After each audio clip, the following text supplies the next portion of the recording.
Tony, what about the practicalities of managing that prevention process? Where do you draw the line? Because in the old days, when we're doing crisis or issue management audits, we'd look at the likelihood of events, and of course you want to throw the net reasonably widely, and then the significance of those events, etc., etc. But management is going to look at that and say, well, this is going to cost. Where do you draw the line? Well, that's a really good question, because companies often say they've done a risk audit and they say they've got a risk register, for example, but sometimes that is a technical thing. It's like a process change. It's not actually a change in the mentality. So people have talked about what they call a crisis mindset. It's not just saying, yes, we've ticked the box and done an audit and we've kept the auditors off our back for 12 months. It's actually saying, are we looking? And there are two things you can do. The first is look at crises which have happened in other organisations. Often when a crisis happens in another organisation, your organisation's response is to say, phew, thank goodness it wasn't us. Right. But the correct response should be, let's look at it and say, could it have been us? And if it was us, would we have done it any better? That's a very simple thing to do, and it's not expensive. And the chemical industry, sorry to interrupt, the chemical industry did that following Bhopal, didn't they? To some Absolutely extent. They did. And exactly the same following the BP Texas disaster in 2005, right, when a whole lot of people were in a massive explosion. I know that companies around the world said, could that have been us? What might we have done? How did they do it? Could we have done it better? These are really important things, but very, very often companies don't do that, particularly when it's a management problem. So for example, if a company brought down because a senior manager was found with his hand in the till, it's often a bit embarrassing to say, I wonder if any of our managers are dishonest. It's often quite hard to do that in a way that's meaningful. The other thing I was going to mention is that there are new processes now developing for looking at issues in a better way, rather than just saying, how bad could it be and how likely is it?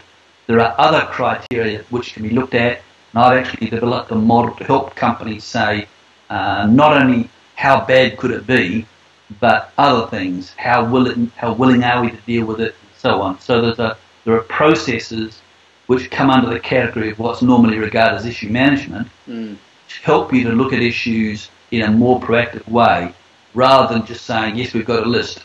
Actually say, what are we going to do about the one near the top of the list, and do something positive, and it doesn't have to be expensive. Okay.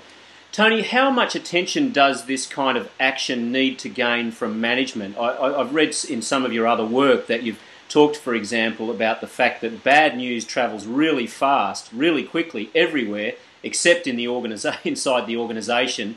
It travels very slowly up to the C-suite. How much do they need to know? How much do they need to be involved? How do you go around about addressing that problem? Well, I think the key to it is that issue management and crisis management are both about management. They're not about communication. Communication is a very, very important part of issue management and a very important part of crisis management, but it's only a part. It's got to be seen clearly as a management responsibility at the absolute upper level of the organisation. If the CEO is saying, hey, some folks down in public affairs can deal with this and I'm going to work on focusing on the business, then that CEO is not really got themselves into a proper crisis management awareness mode. So you've got to have the CEO or somebody very near the top saying, this is not only very important, but I'm going to personally involve myself in making sure we're properly prepared. So if it's seen as just being a communication role, then you're in trouble. How do you know when you are properly prepared? I mean, back to this issue a little bit of how, where do you draw the line, I guess, and because you clearly can't stop bad things happening in all kinds of contexts. How far can we go, and how do we know when we've gone far enough? Well, that's one of those piece of string sort of questions, but the problem we have is this. that in every crisis that ever happens, two things always occur. The first is there's a hunt for somebody to blame. Yeah. Always happens. The second thing that always happens is that somebody in the organisation says, oh yeah, I knew about that. It always happens without fail. Whenever there's a crisis, oh yes, yeah, I was aware of that. And so you can put in place processes by which you have a genuine upward flow of information. Not just the CEO saying, my door's always open, because we all know that's nonsense. But a situation where people can genuinely raise issues and get them dealt with. Because there's an American expert on crisis management called Ian Mitroff. He's a great writer and a great authority. And he said this. He said in every crisis he's ever studied, there's always been somebody in the organisation who knew about it and should have and could have done something. Whose fault is it then?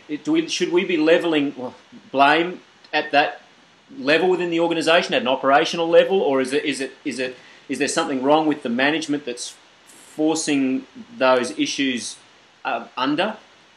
Well, the latter is often the case. Management often try to just not hear bad news, and that's sad, but it's true in many large organisations.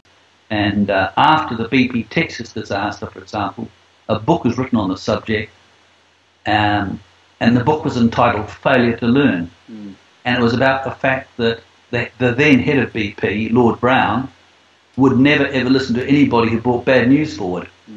And sadly, that is quite common in big organisations, that people just don't bring bad news forward. After the famous Intel Pentium chip disaster, the CEO once said that he was the last person to know there was a problem, and he said that management is like inside a fortified palace, and information can't get in. And so even though it seems like a cliche to say that we need open, upward communication, actually doing it is much, much harder than it first seems. And so therefore you've got to have a situation where people genuinely can raise things and get them dealt with.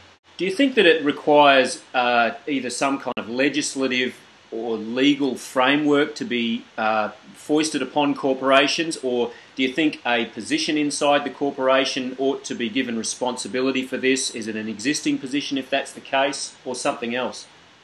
I don't think legislation or regulation is the answer. I think it's got to be the individuals carrying out their job effectively.